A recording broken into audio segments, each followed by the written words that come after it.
DC has just had an excellent weekend with DC Fandome and the Batman trailer and all kinds of great stuff. Does it continue with the release of Superman, Man of Tomorrow on digital? Is it worth your time to check out? Let's talk about it.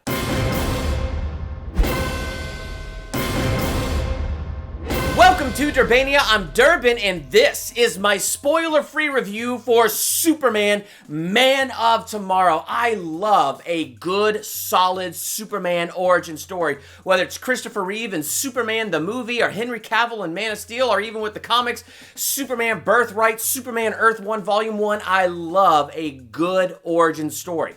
So is Superman, Man of Tomorrow a good Superman origin story? Is it worth your time to check out? Yes, I am giving this movie an A-. As a whole, I thought it was a story well told. It was a movie well done. There were so many elements in this that worked together for the good. I liked the animation. I thought it was smooth, and there were some places where they did close-ups on the characters, and it looked like a comic book. And when I say smooth, when it would do the action sequences, I could follow it. I could tell what was going on. So the action was good. The animation was good. And all the voice cast. I didn't feel like there was any, standout as a sore thumb in any of it. All the voice cast and everyone worked really well together. All the characters had a great chemistry. Zachary Quinto, Sylar from Heroes, I remember you, was Lex Luthor, and he was a good Lex Luthor. He actually made me think about Sylar from Heroes, and all I could think while I'm watching this is, I could see a live-action Superman where you take Zachary Quinto, you shave him bald, and you have that guy be Lex Luthor. I could totally see that. He did a really good job in that role in this movie. This is a Superman origin story, and we have seen that quite a few times by now. But I feel like this one does a good job with it because it introduces some new factors into that origin story, like Lobo. Now, I gotta be honest, I don't know a ton about Lobo, haven't read a lot of comics with Lobo in it. So Lobo, I know who he is, but seeing him in this movie, it was pretty much an introduction. I've seen him in Superman the Animated Series, but this was a great new way for me to meet Lobo, and he was a fantastic character. I really liked him. I liked his bike. I mean,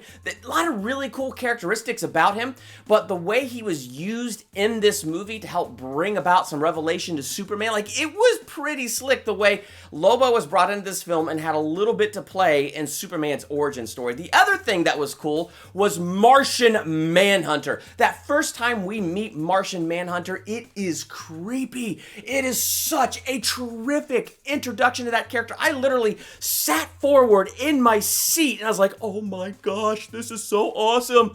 And one of the things that made it so cool was the musical score. The score was just epic in this movie. And when we meet Martian Manhunter for the first time, it had this alien creepy vibe to it that was just absolutely perfect. And I don't want to tell you too much more because this is a spoiler-free review and I don't want to spoil the moment, but that first introduction was pretty epic and the character was a very good character. And the way he and Kal-El became friends, the way he helped inspire Clark Kent. But also Superman is such an uplifting character. It was cool to see how he inspired Martian Manhunter. So it was a really cool relationship on top of the fact they had fun with the idea that he is the last Martian and Superman is the last Kryptonian. They are both the last of their kind. So very cool to do an origin story of Superman where he's the last of his kind, meeting Martian Manhunter, the last Martian.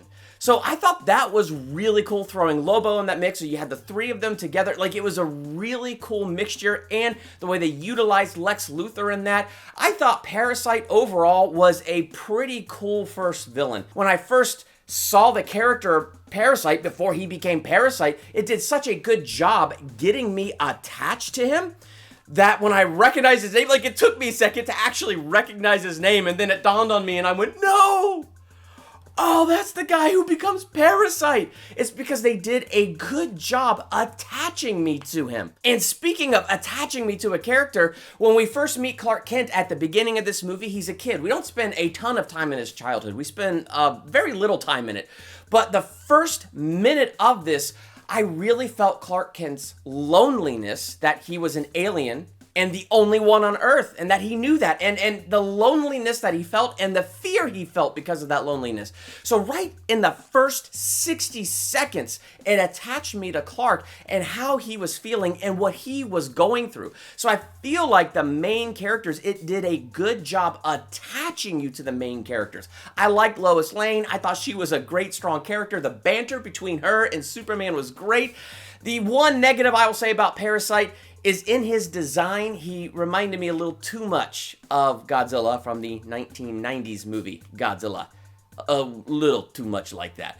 Beyond that, it was okay, and he was a pretty good first villain. So as a whole, Superman, Man of Tomorrow, I think was a great Superman origin story. They did a great job retelling the origin and adding new elements in there to give it a different flavor. So I really enjoyed it. I'm giving it an A-. What did you think of this movie? Would you give it an A- if you saw it? Would you go higher or would you go lower? Let's talk about that in the comments. And while you're there, hit that subscribe button to become a Durbanian and hit the bell by the subscribe button so you're notified for my next movie review, ranking video, theological analysis, or anything else I do here. I'm Durbin. Thank you so much for checking out Durbania.